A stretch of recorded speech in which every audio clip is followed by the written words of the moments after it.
Hello भाई मेरे। तो कैसे हैं आप लोग। स्वागत करता हूं आप सभी को और नमस्कार करता हूं आप सभी को इस प्यारा सा चैनल नशा ऑनलाइन क्लासेज में। तो कैसे हैं आप लोग। हमें आशा नहीं बल्कि पूरी उम्मीद है और हम उम्मीद लगाए बैठे होते हैं कि आप लोग स्वस्थ होंगे और स्वस्थ रहेंगे और आगे भी स्वस्थ रहेंगे।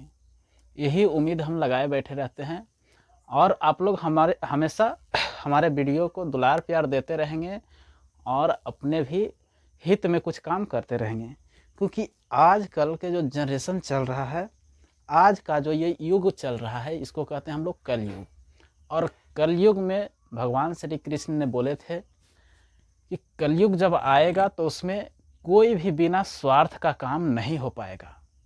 मतलब कि यहाँ पर कह सकते हैं कि यहाँ पर हमारा भी, हम भी आप सभी के पास वीडियो को प्रोवाइड कर रहे हैं, पहुंचा पा रहे हैं, तो इसके पीछे भी हमारा स्वार्थ है। और आप लोग भी हमें दुलार प्यार दे रहे हैं, इसमें हमारा हित के लिए भी है और आप सभी का इसमें एक जो कह सकते हैं कि स्वार्थ है। तो इसमें स्वार्थ क्या है कि आप सभी लोग अपने क्लास 10th की तैयारी सही तरीके से करना चाहते हैं और यही आप सभी का एक स्वार्थ है और हमारा भी कुछ स्वार्थ है। तो इसे ही हम लोग कलयुग कहते हैं। और एक बात है कि कलयुग ऐसा आ जाएगा, कलयुग में ऐसा कारनामे होंगे जिसमें गुरु गुरु जो होता है शिष्य के अधीन चलेगा, ना कि शिष्य गुरु के अधीन चलेगा। और जो शिष्य गुरु के अधीन चलना सीख जाएगा वह अपने जीवन में कभी भी नहीं डगमगाएगा और अपने सही तरीके से जीवन को जी पाएगा। तो इस बात को हम सभी को ध्यान में रखना है कि हम सभी को गुरु को अपने अधीन नहीं करना है, हम सभी को गुरु के अधीन रहना है और हमेशा उन सभी को जो गुरु होते हैं उनके चरणों में गिर कर रहना है और जब भी मिलना है तो गिरकर ही प्रणाम करना है। जैसे कि हम सभी आप आजकल के जो जनरेशन होते हैं उसमें देखते हैं कि दूर से ही बोल देते हैं कि राम राम सर, आप लोग ठीक हैं, ऐसे करके प्रणाम सर, ऐसे करके बोल देते हैं और दूर से ही चल देते हैं। तो ऐसा करना बहुत गलत होता है। अगर आप सभी को प्रणाम भी करना है तो थोड़ा सा दूर से अगर हैं तो एक बार प्रणाम कर दीजिए और फिर उनके पास जाइए तो थोड़ा सा चरण स्पर्श कर लीजिए और उसके बाद अपने जो जीवन लीला चल रहा है अपने जीवन के व्याख्या कीजिए कि सर हमारे जीवन में ऐसा चल रहा है, ये कारनामा है जो अच्छा है और यहाँ पर थोड़ा सा हमें दिक्कत आता है। तो वहाँ पर गुरु को भी कुछ लगता है कि नहीं, ये जो छोकरा है, ये जो बच्चा है, अभी भी हमें जो वैल्यू देता है और समझ पाता है और उनको सही तरीके से जवाब देते हैं और जीवन में कैसे चलना है इसको समझा पाते हैं। क्योंकि पहले का जो जीवन होता था उसमें गुरु का जो होता है वह भगवान से भी ऊंचा दायरा में रखा जाता था। मतलब कि अगर सामने भगवान भी हैं और साथ में गुरु भी हैं तो भगवान से पहले गुरु को प्रणाम किया जाता था, न कि पहले भगवान को। तो ये बात को समझ में रखना है और भगवान भी जानते हैं कि हमसे बड़ा गुरु भी हमारे अधीन ही हैं, लेकिन अभी के लिए हमसे उनका जो दायरा है अभी हमसे ज़्यादा है और वो भी खुश हो पाते हैं कि हमारे जो बनाए गए सृष्टि है उसमें लोग सही तरीके से अपने अपने स्थान पर सही हैं। तो चलिए आज हम लोग दो चरों वाली रैखिक समीकरण युग्म को समझेंगे और उसके अंतर्गत जो प्रश्न है उसको समझने का प्रयास करेंगे। तो सबसे पहला जो था ग्राफीय विधि से, उसको हमने समझाया था, आप लोग सही तरीके से समझे भी थे। 30-32 व्यू हमारा जो होता है आया है और आप लोग 30-32 लोग जो हैं 30-32 जन हमें दुलार प्यार दिए हैं, हमें बहुत अच्छा लगा है और आगे भी अच्छा लगेगा। आप सभी लोग दुलार प्यार दीजिएगा और इससे ज़्यादा भी व्यू लाइएगा ताकि आगे चल के याद रहेगा कि हम जब वीडियो सबसे शुरू बार डाला करते थे तो वीडियो में बताया करते थे कि आप सभी ने 30-32 लोग हमें देखे हैं और अच्छे कहे हैं और कमेंट तो नहीं किए हैं, एक दो तो जो होता है कमेंट लाए हैं। तो चलिए कोई बात नहीं है, धीरे धीरे सब होता है। एक कहावत होता है कि करत करत अभ्यास ते जड़मत होत सुजान और रसरी आवत जात ते सिल पर परत निशान। मतलब कि जो कुआं होता है, या तो हम लोग पर्वत भी कह सकते हैं, जो पर्वत पर चढ़ने के लिए रस्सी होता है और ढेर दिन तक वहीं पर रह जाता है, लॉन्ग समय के लिए, लॉन्ग टाइम के लिए, तो वहाँ पर उस रस्सी को तो कुछ नहीं होता है, लास्ट में हालांकि वह भी टूट जाता है, लेकिन उतना मुलायम, उतना कोमल जो होता है रस्सी से, उससे भी पहाड़ या पत्थर पर चिन्ह चिन्ह बन जाता है कि यहाँ पर हम कभी थे। तो इसी प्रकार से लगातार मेहनत करने से हमें भी कुछ न कुछ आप लोग ज़रूर दीजिएगा, ऐसा उम्मीद है। क्योंकि शिक्षा अभी किसी को भी ऐसा नहीं बनाया है कि शिक्षा पाने के बाद भी उसे दर दर भटकना पड़ा है। तो चलिए आज हम लोग समझते हैं दो चर वाली रैखिक समीकरण युग्म में 3.2, और इसमें ग्राफीय विधि के बाद जो होता है हमने बताया था कि बीजगणितीय विधि से समझना होगा, ग्राफीय विधि से समझना है, और ग्राफीय विधि खत्म हो गया है। अब चलते हैं बीजगणितीय विधि। तो बीजगणितीय विधि में 3 तरीका होता है। एक होता है बीजगणितीय विधि,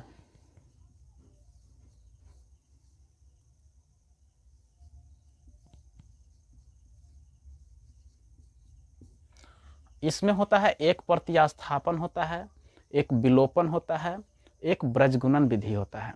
तो हम लोग सभी को समझेंगे, लेकिन धीरे धीरे करके। तो आप बोलिएगा कि यहाँ पर हम लोग क्या समझने वाले हैं। तो यहाँ पर हम लोग चैप्टर नंबर 3.1 के 3.3 के 1 नंबर प्रश्न को समझेंगे, जिसमें लिखा हुआ है कि यहाँ पर सिर्फ प्रतिस्थापन विधि से हल करना है, ना कि इसे विलोपन विधि से और ना कि इसे ब्रजगुणन विधि से। तो चलिए हेडिंग लगाते हैं, आज हम लोग प्रतिस्थापन विधि। अब अगले वीडियो में आप सभी को मिलेगा ब्रजगुणन और जो कहते हैं प्रतिलोपन विधि। तो आप सभी को जो आसान लगेगा वहाँ पर आप लोग यूज कीजिएगा। अभी तो हमारा बताना सभी काम है, और यहाँ पर चल रहा है क्रैश कोर्स, तो थोड़ा सा जल्दी जल्दी देखिएगा, जल्दी जल्दी समझिएगा और अच्छे कीजिएगा। तो यहाँ पर प्रतिस्थापन विधि है, प्रतिस्थापन विधि। बीजगणितीय विधि में चल रहा है अभी प्रतिस्थापन विधि।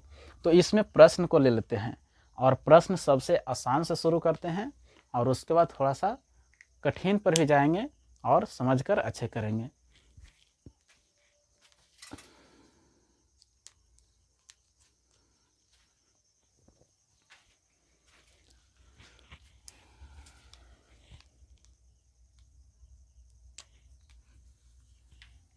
यहाँ पर पहला प्रश्न है x + y बराबर 14, जिसको 40 कहते हैं, और साथ ही x माइनस में y बराबर में 4।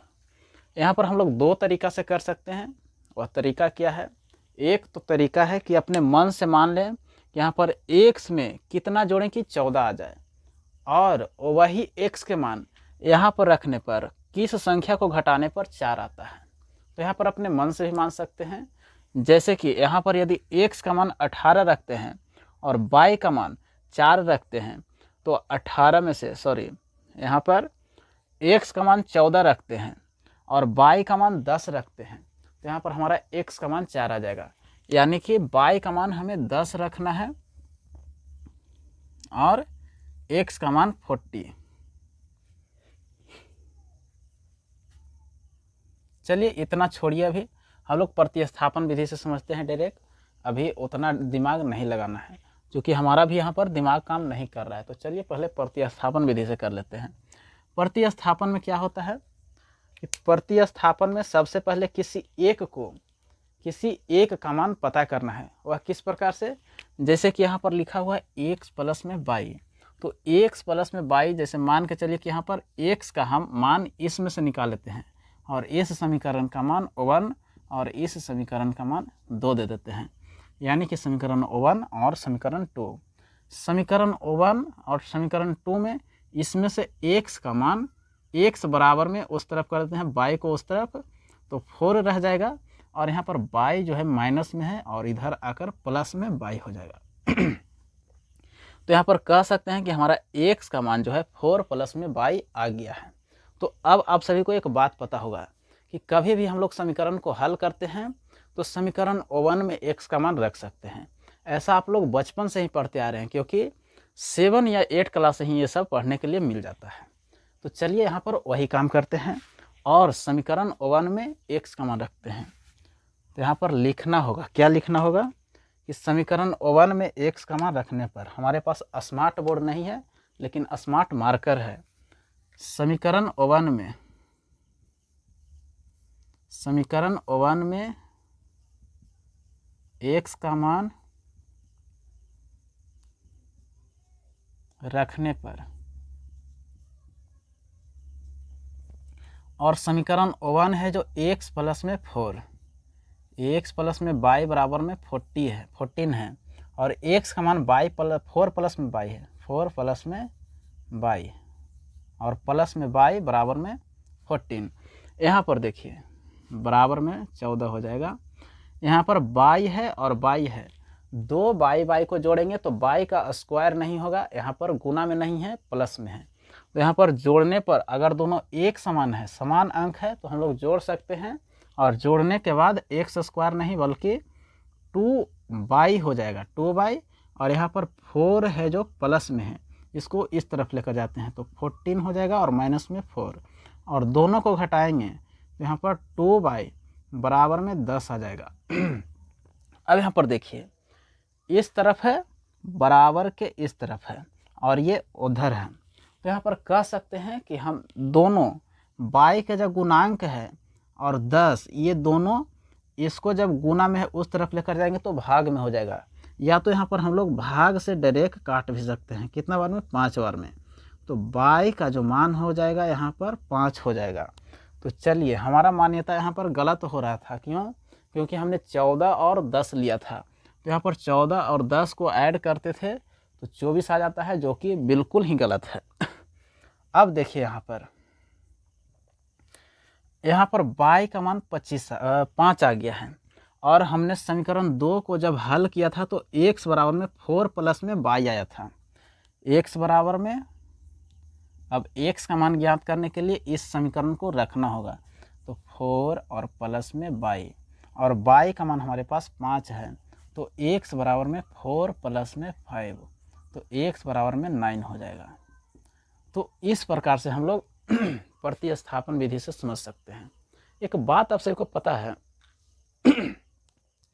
बहुत सारे ऐसे होंगे जो आपके ही परिवार में बहुत आप सभी को पढ़ते हुए देखकर खुश होंगे और बहुत सारे ऐसे लोग होंगे कि आप सभी को डिमोटिवेट करते रहेंगे कि ये सब पढ़ने लिखने से कोई काम नहीं होता है, क्योंकि अब कैसे उसको सिद्ध भी तो करना है कि कैसे पढ़ने लिखने से कुछ नहीं होता है, बिना पढ़े भी सब कुछ कर सकते हैं। तो ये बताया जाता है कि देखिए फलना का बेटा है, फलना का पुत्र है, जो कि गाड़ी पर रहता है, ट्रक पर रहता है और इतना पैसा कमाकर अपने घर को सही तरीके से बनाया है। तो बताइए कि गाड़ी पर रहकर या सरकारी नौकरी कर कर जिसमें एक भी ड्यूटी नहीं है, आराम से जाइए अपना ऑफिस में बैठिए और बैठे बैठे ही सारा काम हो जाएगा। अब ट्रक पर बैठ जाइए और उच्च खाबड़ रोड है, उस पर जाकर बैठना ही, काम तो बैठना ही है दोनों पर, लेकिन उछलते रहिए। तो बताइए उछलने वाला काम अच्छा है कि बैठकर सिर्फ काम करने वाला अच्छा है? तो ये अपना मनोबिलिटी होता है, मन की बात होता है, जो कि सभी लोग नहीं बता पाते हैं और सिर्फ डिमोटिवेट करते हैं कि आप इस काम में चल जाइए अच्छा करिएगा, इस काम में चल जाइए अच्छा कीजिएगा। तो दुनिया जो भी कहे, दुनिया अपना कहते जाए, हमें सिर्फ सुनना है, क्योंकि यह कलयुग है और कलयुग में स्वार्थ खुद का होता है। कोई भी कुछ कह रहा है तो अपना स्वार्थ के लिए ही कह रहा है और आप सभी को डिमोटिवेट कर रहा है, समझा नहीं रहा है। वह कहीं ना कहीं आप सभी को बिगाड़ ही रहा है, जिसको हम लोग ठेठ भाषा में कहते हैं कि चुगली करता है और अपने काम से, अपने रास्ता से हटाने का काम करता है। आजकल के जो लोग होते हैं, कोई भी अपने से ज़्यादा देखने का प्रयास नहीं करते हैं। क्यों? क्योंकि ज़्यादा हो जाएगा तो बोलते हैं कि इसको घमंड हो जाएगा। ऐसा कोई बात नहीं है। ज़्यादा हो जाता है तो फिर उससे बोलना ही बंद कर देता है, क्योंकि उसके पास ज़्यादा धन हो जाता है और ये अपने आप को छोटा समझने लगता है और पहले से यही व्यक्ति जो था उसे डीमोटिवेट करके गड़बड़ा रहा था अपने स्थान से, तो इस कारण से छोड़ देता है और बोलना बंद कर देता है। ये घमंड वाला कोई बात नहीं होता है। आप लोग अच्छे तरीके से समझ पाए होंगे कि क्या बात है और क्या नहीं है। तो ये बात आप सभी को समझ में आया होगा। अब इसके बाद फिर से ऐसा ही प्रश्न लेते हैं और सही तरीके से समझेंगे और अच्छे करेंगे। ये तो जो लॉलीपॉप टाइप का जो क्वेश्चन होता है उस प्रकार का था। अब हम लोग थोड़ा सा हायर लेवल पर चलते हैं, स्टैंडर्ड लेवल पर चलते हैं।